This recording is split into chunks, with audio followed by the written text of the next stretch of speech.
एक सरकारी शाळेच्या वर्गात बसलेली मुलं, पण धक्कादायक दावा असा की ही मुलं त्या सरकारी शाळेचीच नव्हती. लातूरच्या औसा शहरातील जिल्हा परिषद केंद्रीय प्राथमिक शाळेत खाजगी शाळेतील विद्यार्थी आणून बसवल्याचा आरोप समोर आलेला आहे.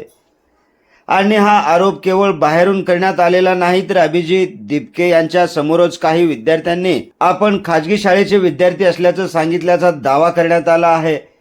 नेमकं या शाळेत काय घडलं, सरकारी शाळेत खाजगी शाळेतील मुलं का आणण्यात आली, यामागे कोण आहे, आणि जर हा प्रकार खरा असेल तर शिक्षण विभागाला याची माहिती नव्हती का, या सगळ्या प्रश्नांचा हा एक स्पेशल रिपोर्ट घेऊन आलो आहोत आम्ही खास आपल्यासाठी. नमस्कार, मी बंदगी. आपण पाहत आहात महाराष्ट्राचा बुलंद आवाज NGTV मराठी न्यूज. कॉक्रोच जनता पार्टीच्या स्कूल ठीक करो या अभियानाअंतर्गत अभिजित दिपके यांनी लातूर जिल्ह्यातील सरकारी शाळांची पाहणी सुरू केली आहे. याच अभियानादरम्यान औसा शहरातील जिल्हा परिषद केंद्रीय प्राथमिक शाळेत धक्कादायक चित्र समोर आल्याचा दावा करण्यात आला. मीडिया रिपोर्टनुसार वर्गात बसलेले काही विद्यार्थी पीपल्स प्रायमरी स्कूलचे विद्यार्थी असल्याचं सांगण्यात आलं. महत्वाचं म्हणजे दिपके यांच्या समोरच या विद्यार्थ्यांनी आपण या जिल्हा परिषद शाळेचे विद्यार्थी नसल्याचं सांगितल्याचा दावा आहे. आता प्रश्न असा आहे, सरकारी शाळेतील विद्यार्थ्यांची संख्या दाखवण्यासाठी हे विद्यार्थी आणले होते का,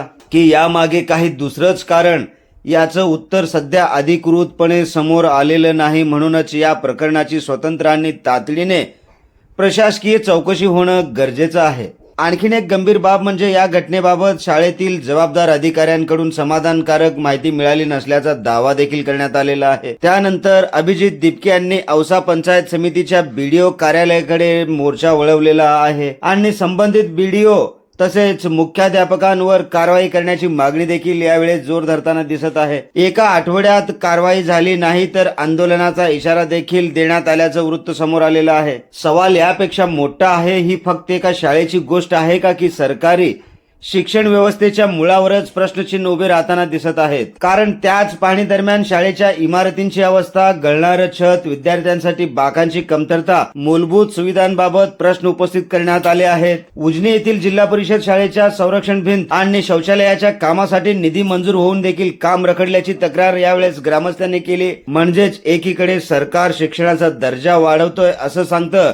आणि दुसरीकडे जमिनीवरच हा चित्र वेगळा काही सांगत आहे. तर प्रश्न विचारणार कोण? सरकारी शाळा म्हणजे फक्त 4 भिंती नाहीत, ही गरीब आणि सामान्य कुटुंबाच्या मुलांचं भविष्याची हमी आहे. सरकारी शाळेत शिक्षक आहेत का? विद्यार्थी खरंच त्या शाळेत शिकायला जातात का? शाळेतील विद्यार्थ्यांची संख्या अचूक आहे का? शाळेत मिळणारा निधी योग्य ठिकाणी खर्च होतोय का? मुलांना बाकं, स्वच्छतागृह, पिण्याच्या पाण्याचे आणि सुरक्षित वर्ग मिळताना दिसतोय का?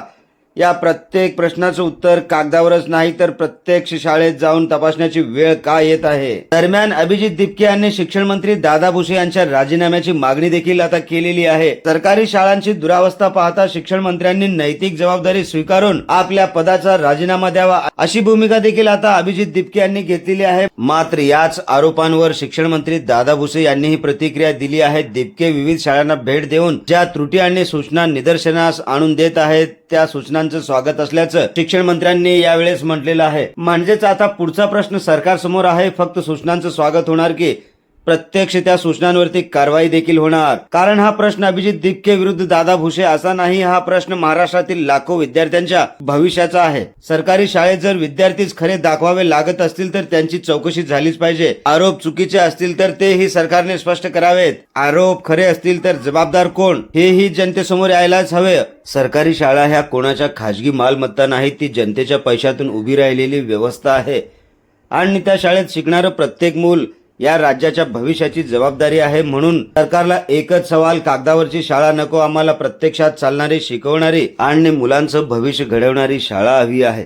हा प्रश्न एका औसा शाळेचा नाही, हा प्रश्न संपूर्ण महाराष्ट्राच्या शिक्षण व्यवस्थेचा आहे. पाहत रहा अशाच प्रकारच्या सडेतोड आणि रोकटोक बातम्यांसाठी महाराष्ट्राचा बुलंद आवाज NGTV Marathi news. Bureau chief Nizam Shah Sheikh सोबत बंदगी, NGTV मराठी न्यूज, सोलापूर.